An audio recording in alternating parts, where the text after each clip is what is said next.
Hi friends, ಎಲ್ಲರಿಗೂ ನಮಸ್ಕಾರ. ಇವತ್ತು ಇನ್ನೊಂದು ಸ್ವೀಟ್ ರೆಸಿಪಿ ತೋರಿಸ್ತಾ ಇದ್ದೀನಿ. ಬೇಸನ್ ಲಡ್ಡು ಮಾಡೋದು ಹೇಗೆ ಅಂತ ತೋರಿಸ್ತಾ ಇದ್ದೀನಿ. ತುಂಬ ಜನಕ್ಕೆ ಬೇಸನ್ ಲಡ್ಡು ಅಂದರೆ ಬೇಸನ್ ಲಡ್ಡು ತುಂಬ ಕಷ್ಟ ಮಾಡೋಕ್ಕೆ ಬರಲ್ಲ ಅಂತ ಅಂದ್ಕೊಂಡಿರ್ತಾರೆ. ತುಂಬ ಈಸಿಯಾಗಿ ಬೇಸನ್ ಲಡ್ಡು ಮಾಡ್ಬೋದು. ಬನ್ನಿ ನೋಡೋಣ ಹೇಗೆ ಮಾಡೋದು ಅಂತ.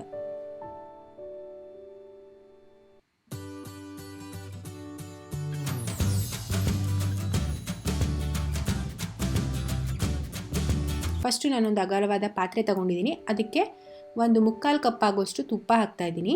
ಸ್ವಲ್ಪ ತುಪ್ಪ ಹಾಗೆ ಉಡಿಸ್ಕೊಂಡಿರ್ತೀನಿ, ಆಮೇಲೆ ಅದನ್ನು ಉಪಯೋಗಿಸ್ತೀನಿ. ತುಪ್ಪ ಸ್ವಲ್ಪ ಬಿಸಿ ಆಗೋ ತನಕ ಕಾಯಬೇಕು. ತುಪ್ಪ ಸ್ವಲ್ಪ ಬಿಸಿ ಆದಮೇಲೆ ಅದಕ್ಕೆ ಸ್ವಲ್ಪನೇ ಕಡಲೆ ಹಿಟ್ಟನ್ನ ಸೇರಿಸ್ಕೊತಾ ಬರಬೇಕು. ನಾನು ಒಂದು 2 ಕಪ್ ಆಗೋಷ್ಟು ಕಡಲೆ ಹಿಟ್ಟು ತೊಗೊಂಡಿದ್ದೀನಿ. ತುಪ್ಪ ಯಾವುದ್ರಲ್ಲಿ ತೊಗೊಂಡಿದ್ದೀನೋ ಅದೇ ಅಳತೆಯಲ್ಲಿ ಒಂದು 2 ಕಪ್ ಆಗೋಷ್ಟು ಕಡಲೆ ಹಿಟ್ಟನ್ನ ಹಾಕ್ತಾಯಿದ್ದೀನಿ. ಕಡಲೆ ಹಿಟ್ಟನ್ನ ಈ ತುಪ್ಪದಲ್ಲಿ ಚೆನ್ನಾಗಿ ಹುರ್ಕೊಬೇಕು. ಈ ಥರ ಗಂಟನ್ನೆಲ್ಲ ಬಿಡಿಸಿ ಅದನ್ನು ನೀಟಾಗಿ ಬಿಡಿಸ್ಕೊಂಡ್ಬಿಟ್ಟು ಹುರ್ಕೊಬೇಕಾಗುತ್ತೆ. ಅದು ಉದುರಾಗಿ ಚೆನ್ನಾಗಿ ಬರುತ್ತೆ. ಅದು ಹುರಿದಾದ್ಮೇಲೆ ಅದ್ರ ಘಮ ಕೂಡ ಚೇಂಜ್ ಆಗುತ್ತೆ. ನಿಮಗೆ ಗೊತ್ತಾಗುತ್ತೆ ಇದು ಹುರಿದಾಗಿದೆ, ಚೆನ್ನಾಗಿ ತುಪ್ಪದಲ್ಲಿ ಹುರಿದಿದೆ ಅಂತ. ನೋಡಿ, ಈ ಥರ ಪುಡಿಯಾಗಿ ಆಗುತ್ತೆ ಅದು ಚೆನ್ನಾಗಿ ಹುರಿದ ಮೇಲೆ.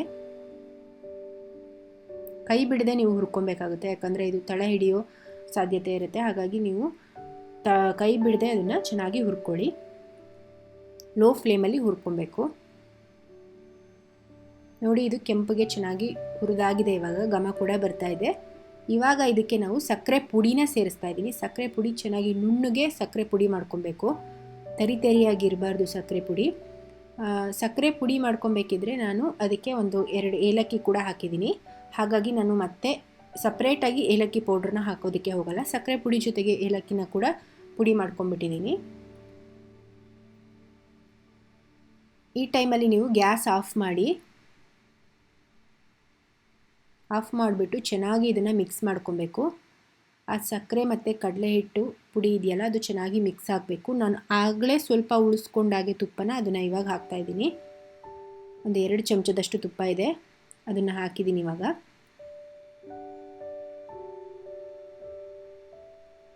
ಚೆನ್ನಾಗಿ ಸಕ್ಕರೆ ಪುಡಿ ಮತ್ತು ಕಡಲೆ ಹಿಟ್ಟು ಮಿಕ್ಸ್ ಆಗೋ ಥರ ಕಲಿಸ್ಬೇಕು.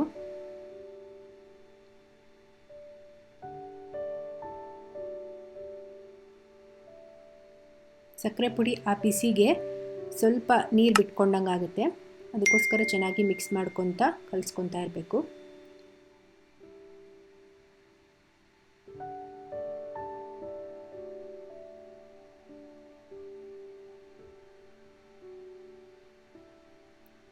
ಸ್ವಲ್ಪ ಒಂದು 2 ಚಮಚದಾಗಷ್ಟು ಹಾಲು ಹಾಕ್ತಾ ಇದ್ದೀನಿ ಇದಕ್ಕೆ.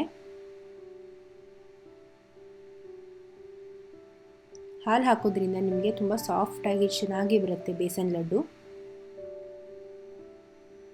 ನೋಡಿ, ಹಾಲು ಹಾಕಿದ್ಮೇಲೆ ಈ ಥರ ಚೆನ್ನಾಗಿ ಮಿಕ್ಸ್ ಮಾಡ್ಕೊಳ್ಳಿ.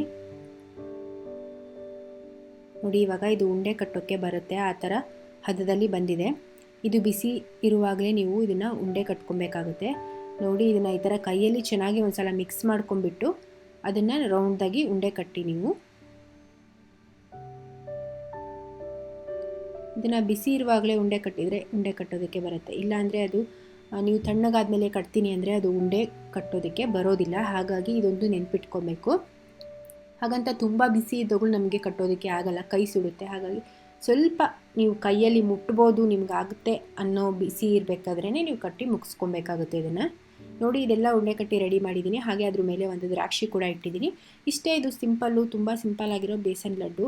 ಮಾಡೋದಕ್ಕೆ ಜಾಸ್ತಿ ಟೈಮ್ ಕೂಡ ಬೇಕಾಗಲ್ಲ. ತುಪ್ಪ ಮತ್ತು ಬೇಸನ್ ಇದ್ದರೆ ಈಸಿಯಾಗಿ ಮಾಡ್ಕೊಬೋದು. ಈಗೆಲ್ಲ ಈ ವಿಡಿಯೋ ಇಷ್ಟ ಆಗಿದ್ದರೆ ಒಂದು ಲೈಕ್ ಮಾಡೋದನ್ನು ಮರಿಬೇಡಿ. ಹಾಗೆ ನನ್ನ ಚಾನಲ್ಗೆ ಸಬ್ಸ್ಕ್ರೈಬ್ ಕೂಡ ಮಾಡ್ಕೊಳ್ಳಿ. ನಾನು ಮತ್ತೆ ಇನ್ನೊಂದು ಹೊಸ ರೆಸಿಪಿಯೊಂದಿಗೆ ಸಿಗ್ತೀನಿ. ಅಲ್ಲಿವರೆಗೆ ಬಾಯ್, ಟೇಕ್ ಕೇರ್.